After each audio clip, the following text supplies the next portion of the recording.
Hola, ¿qué tal están? Las mujeres en el estado ideal de Platón. Indudablemente, para conocer la filosofía de Platón no solamente es conveniente leer todas sus obras, todos sus diálogos, los que se conservan, y realmente también hay que valorar pues la situación social de su época, el contexto cultural también, y en ese sentido, pues darse cuenta de que vivió hace unos 2300 y pico años. De hecho, nació en el año 427 a.C. en Atenas y murió en la misma ciudad en el año 347 a.C. Todo esto condicionó también sus formas de pensar a lo largo de sus diálogos principales y de otros también, de otros diálogos y de otros escritos. La situación acerca de la mujer en Platón es hasta cierto punto ambivalente, algo cambiante. Por ejemplo, si pensamos en la República, si pensamos en las leyes, su último diálogo de temática política, pues cambian pues sus ideas hasta cierto punto sobre la función de la mujer en el estado que él propone, en ese estado ideal. De todas maneras, sí se puede decir que con Platón la situación de la mujer mejoró en cuanto a su participación en los asuntos de la ciudad-estado o polis que era Atenas.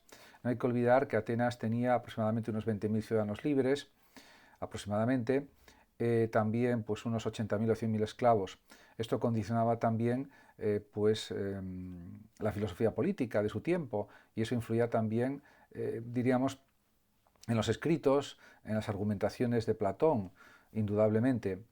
De todas formas, hay una cosa muy clara en el tratamiento que ofrece respecto a la participación de las mujeres en su propio estado utópico, ideal, si queremos. Y es que Platón hace que las mujeres abandonen, en cierto sentido, la esfera privada, el oikos, la parte en la que están recluidas, o el espacio en el que están recluidas, en el oikos familiar, al cuidado de los hijos y del marido, para que se integren también en la esfera pública. Y en eso fue un adelantado a su tiempo, porque posteriormente, por ejemplo, a su muerte Aristóteles pues no planteó este tipo de posibilidad en sus escritos, y otros filósofos anteriores a Platón tampoco consideraban que esto fuera posible. Podemos hablar de los presocráticos, de Pitágoras, de Parménides y de otros muchos. Pero en general, realmente se puede decir que en la República, por ejemplo, su diálogo principal, Platón permite a un reducido número de mujeres que participen en la protección, en la defensa del Estado, de la ciudad-estado, de la polis, e incluso si su alma tiene predisposición para las cuestiones del alma, para el pensamiento, para el raciocinio, pues incluso podrán formar parte del gobierno. Eso es algo también pues muy interesante. Además, el propio filósofo, Platón, dirá que deben ser educadas del mismo modo que los hombres, aunque esto lo circunscribe a ese tipo especial de mujeres más preparadas o más predispuestas al conocimiento, y el resto pues considera que no deben recibir educación.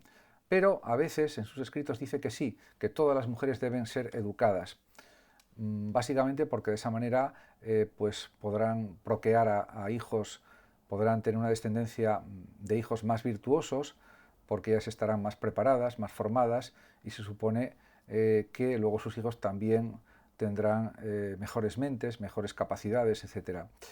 En cualquier caso, es indiscutible o es innegable, podemos decir, que en su teoría política Platón intentó dar cabida a las mujeres. Y en estas cuestiones también se puede afirmar que Platón ni era un feminista, como podríamos pensar actualmente, ni era antifeminista. De hecho, estaba influido todavía bastante, en gran medida, por los estereotipos machistas de la época en la que él vivió. Y algunos comentarios misóginos que aparecen en sus obras se deben a los tópicos machistas de su época, a los que él pues a veces no era capaz de huir de ellos, o no era capaz de negar su validez, o simplemente pensaba que podría ser algo cierto. En todo caso,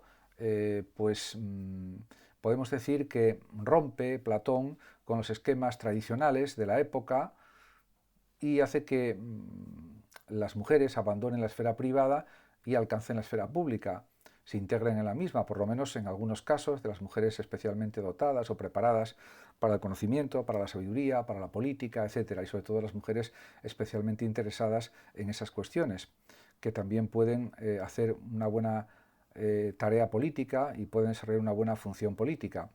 En ese sentido, sus planteamientos pues rompen con esquemas tradicionales de los filósofos anteriores y, por supuesto, en estas cuestiones Platón se adelanta claramente a su tiempo, sin ninguna duda. Muchas gracias a todos por su atención, saludos como siempre a los oyentes de Radio Sofando de México y hasta siempre.